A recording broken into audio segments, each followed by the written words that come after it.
வணக்கம் நண்பர்களே, நான் உங்க கிச்சா பேசுறேன். நரிக்குறவர் கனவில் நடமாடும் தெய்வம். நம் மகாபெரியவா ஒரு நரிக்குறவரோட கனவுல ஆசீர்வாதம் பண்றார்.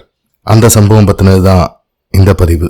ஒரு சுவாரஸ்யமான சம்பவம். அந்த சம்பவம் பத்தி மேலும் நம்ம விவரங்கள் தெரிஞ்சுக்கிறதுக்கு முன்னால நம்ம சேனலை இது வரைக்கும் சப்ஸ்கிரைப் பண்ணாதவங்க கண்டிப்பா பெல் ஐகான் கிளிக் பண்ணுங்க, சப்ஸ்கிரைப் பண்ணுங்க. விழுப்புரம் பக்கம் ஏதோ ஒரு கிராமம். அங்கு நரிக்குறவர் கூட்டத்தை சேர்ந்த ஒருவர் குடும்பத்தில் மிகவும் துன்பப்பட்டு மனம் வெறுத்து தற்கொலை செய்து கொள்ள நினைத்து அந்த ஊர் ரயில்வே ஸ்டேஷனில் ஒரு ஓரமாக படுத்து விட்டார். அடுத்து வரும் ரயிலில் தண்டவாளத்தில் விழ வேண்டும் என்பதே அவரது எண்ணம். படுத்தவர் தூங்கிவிட்டார். அப்போது அவருக்கு ஒரு கனவு.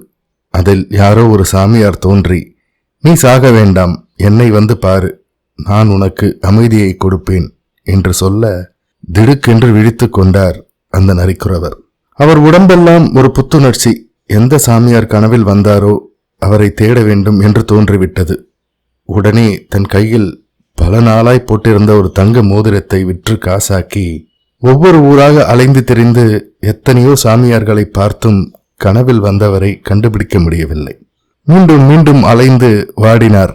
அந்த சமயம் மகாபெரியவா வேலூர் பக்கத்தில் இருந்த ஏகாம்பர குப்பம் என்ற ஊரில் முகாம். அலைந்து திரிந்த அந்த நரிக்குறவன் ஒரு மாலை பொழுதில் பந்தலில் தற்செயலாக மகாபெரியவாளை பார்த்து விட்டார். ஓ சாமி, இந்த சாமிதான், என்ன வர சொன்னியே, வெளியே வா என்று கத்த ஆரம்பித்து விட்டார். மகாபெரியவா ராஜம்மாள் அம்மாவை கூப்பிட்டு அந்த ஆளை விசாரிச்சு ஆகாரம் ஏதாவது கொடுத்துட்டு நாளை காலை நான் அவரை சந்திக்கிறேன்னு சொல்லு அப்படின்னார்.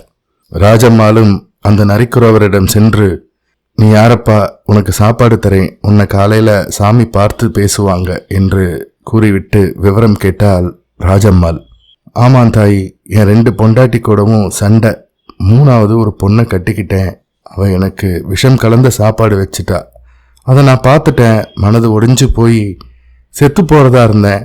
அப்போ இந்த சாமியார் கனவுல என்ன பாருன்னு சொன்னார் என்றார் அந்த நரிக்குறவர்.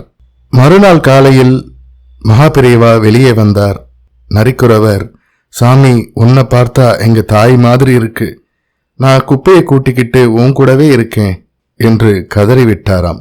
மகாபெரியவா, நீ ஒழுங்கா ஊருக்கு போ, இனிமே உன் வீட்டில் உன்னை மரியாதையா நடத்துவாங்க, உனக்கு என்ன கஷ்டம் வந்தாலும் என்ன நினைச்சுக்கோ, எல்லாம் சரியா போகும் என்று சொல்லி அவனுக்கு பழங்கள் கொடுத்து அங்கே இருந்தவர்களிடம் பணம் வசூல் பண்ணி அவனிடம் கொடுத்து அனுப்பி வைத்தார்களாம். இந்த சம்பவம் நடந்த பொழுது புதுக்கோட்டை ராஜம்மாள் அங்கே இருந்தாராம். அவருடன் திருச்சி சுபலட்சுமியும் திருச்சி தர்மாம்பாலும் இருந்தனர்.